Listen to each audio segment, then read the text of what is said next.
Mengawali informasi yang pertama, warga Desa Merapi, Kabupaten Lahat, keluhkan aktivitas tambang batubara di sekitar kebun mereka. Alasannya, mereka tidak bisa lagi menggarap kebun. Pertambangan batu bara di Desa Merapi, Kecamatan Merapi Barat, Kabupaten Lahat dikeluhkan warga setempat. Menurut Hudiman, salah seorang warga yang mempunyai lahan di sekitar tambang, saat ini kebun yang menjadi ladang untuk mencari rezeki sudah dikelilingi galian hingga sedalam 30 meter. Dengan demikian warga mengalami kesulitan menjangkau kebun karena aktivitas tambang. Dikatakan pula pihak pengusaha tambang juga ingin membeli kebun warga yang posisinya berada di tengah-tengah tambang. Namun warga belum sepakat karena harga ganti rugi sangat kecil dan tidak sesuai dengan peraturan yang ada. Ya, masyarakat ini kan karena tidak ada punya lahan lagi untuk berkebun, minta direlokasi pemindahan kebun dan pembayaran yang telah diterima 200 minta ditambah supaya mereka ini bisa membuka kebun kembali untuk menyambung kehidupan dan penghidupan mereka ini.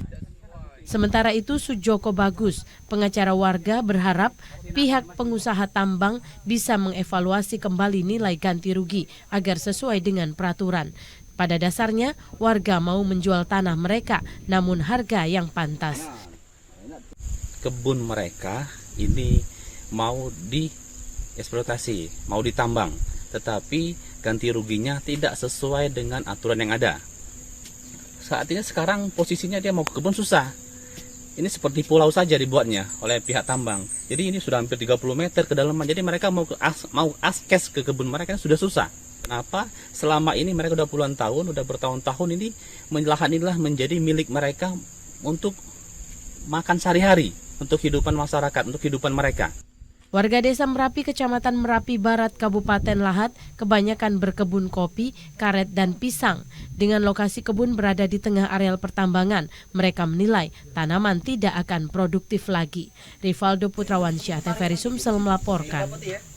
97 bencana terjadi di wilayah Sumatera Selatan dalam periode Januari hingga Juli 2022. Bencana itu didominasi kebakaran pemukiman warga.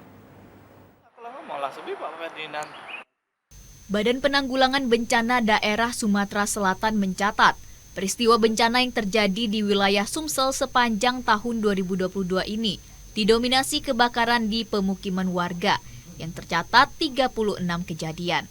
Kebakaran di pemukiman warga terjadi di sejumlah daerah seperti Kota Palembang, Kabupaten Oku Selatan, Kabupaten Ogan Ilir, Kabupaten Muara Enim, serta Kabupaten Empat Lawang.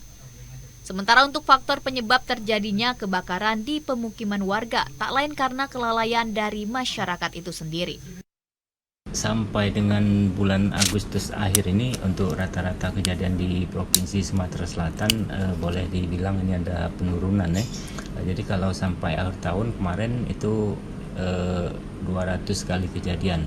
Nah untuk saat ini baru 97 kejadian bencana yang tercatat. Jadi rata-rata dari 2015 sampai 2021 menurut catatan kita itu sebenarnya masih didominasi oleh kebakaran pemukiman atau kebakaran rumah.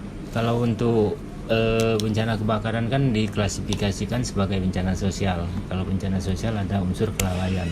Selain kebakaran di pemukiman warga, sepanjang tahun 2022 ini tercatat sebanyak 25 peristiwa banjir, 12 peristiwa longsor, 19 peristiwa puting beliung, 2 peristiwa kecelakaan perahu, serta 2 peristiwa angin kencang. Afifah Sari, TVRI Sumsel melaporkan. BMKG Stasiun SMP 2 Palembang memperkirakan wilayah Sumsel akan mengalami hujan dengan intensitas sedang hingga lebat dalam beberapa hari ke depan. Peningkatan curah hujan diperkirakan terjadi di wilayah Sumatera bagian selatan dan timur. Hal itu disebabkan potensi belokan dan perlambatan angin yang dapat meningkatkan pola konvektivitas. Diprediksi kondisi itu dapat menyebabkan aktifnya fenomena MJO, serta gelombang Rossby yang dapat meningkatkan potensi pertumbuhan awan hujan di beberapa wilayah di Indonesia, termasuk di Sumatera Selatan.